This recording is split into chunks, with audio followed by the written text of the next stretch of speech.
Nakilala na natin ang lalaking si Vincent.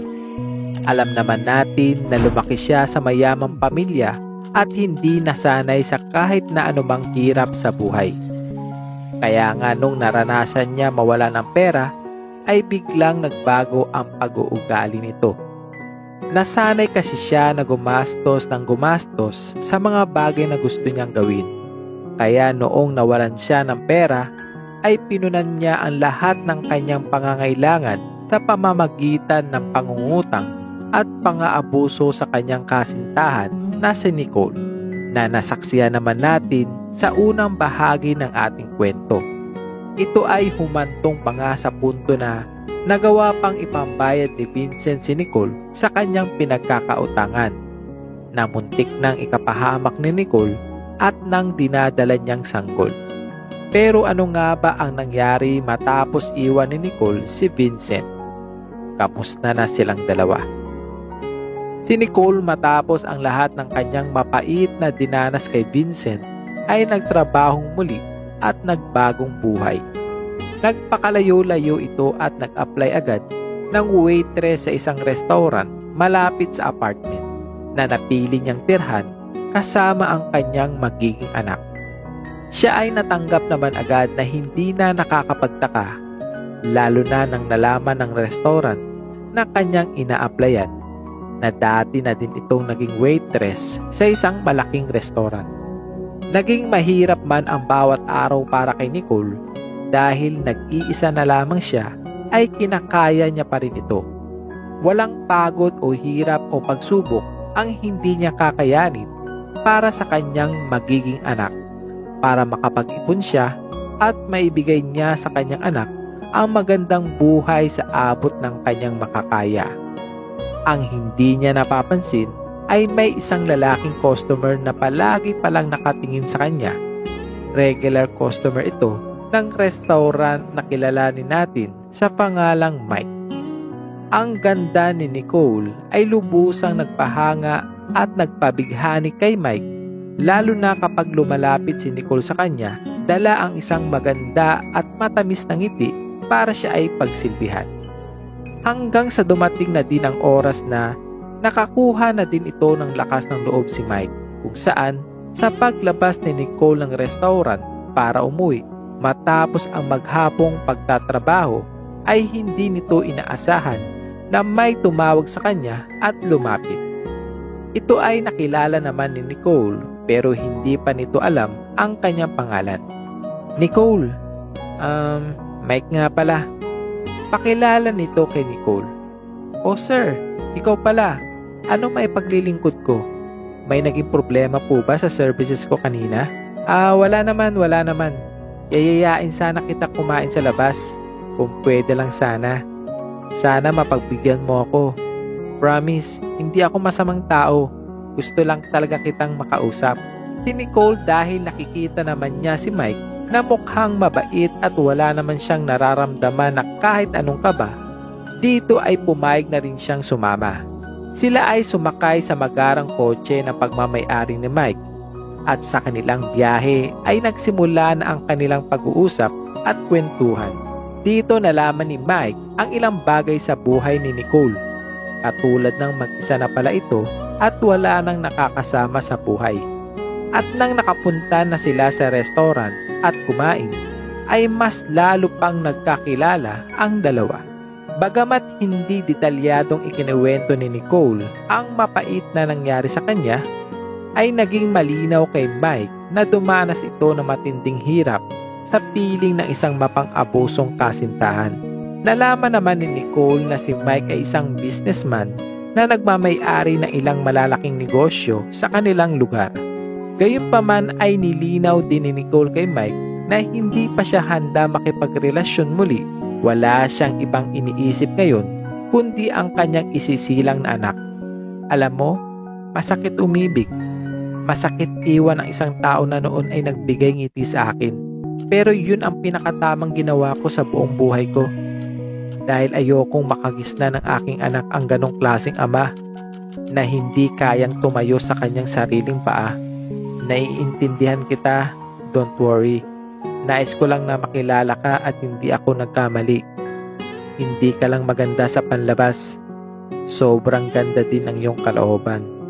Pagkalipas ng gabing iyon, ay naging normal naman ang bawat araw para sa kanila. Pero kung dati ay halos hindi na nag-uusap ang dalawa sa restaurant bilang isang customer at waitress, ay madalas na sila magbiruan at mag-usap.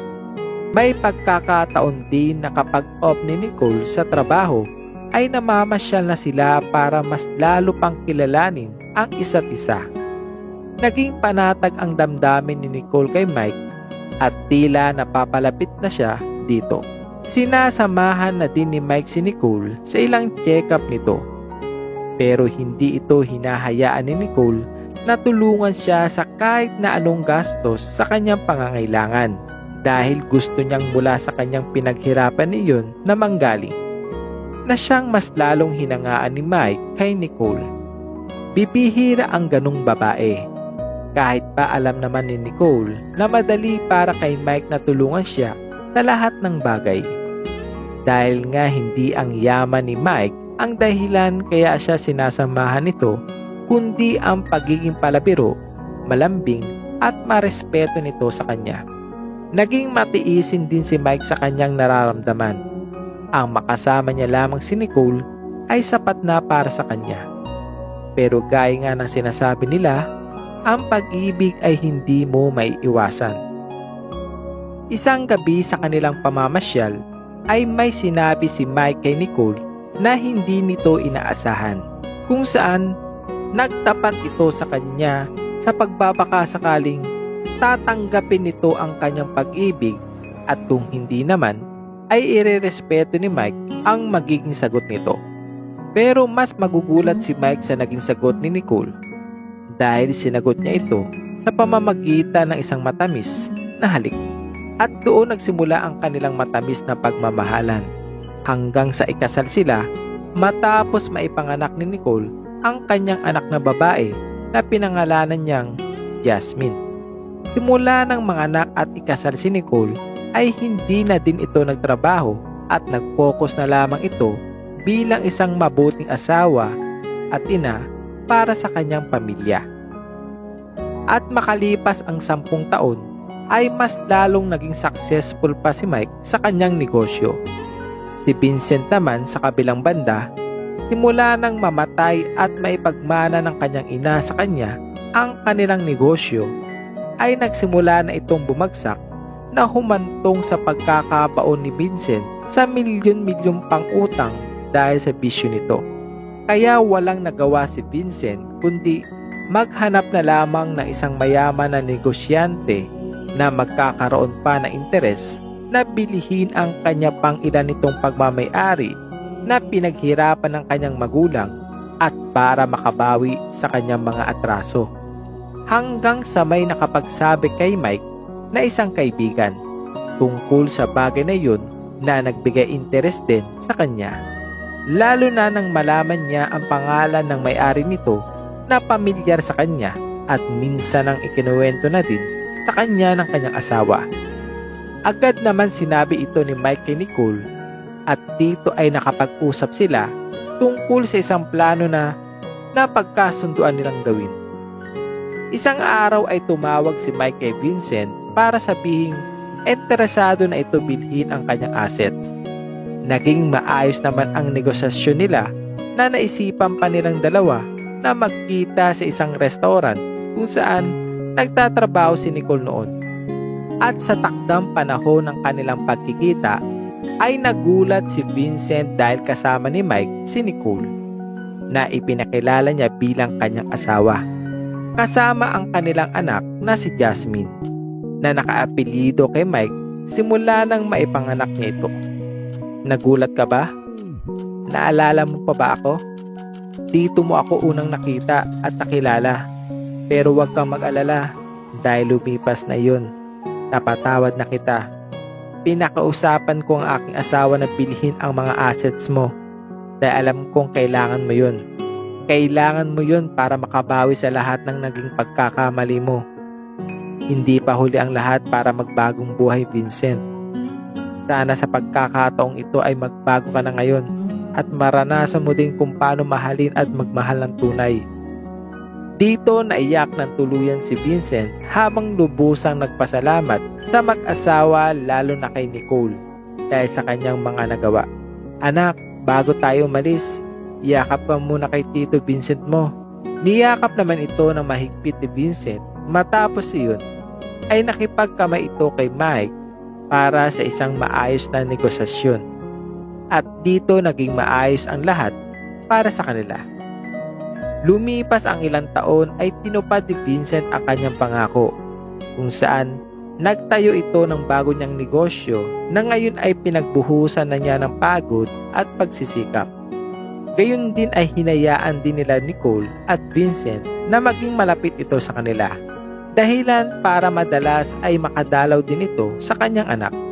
Tandaan na kahit ano paman ang kasalanan sa atin ng isang tao, ay palaging may dahilan para magbigay tayo ng kapatawaran sa kanila, katulad ng ipinakita ni Nicole sa ating kwento. Gayon din ang lahat naman ng tao ay nagkakamali, pero hindi ibig sabihin nun ay huli na ang lahat para sa kanila.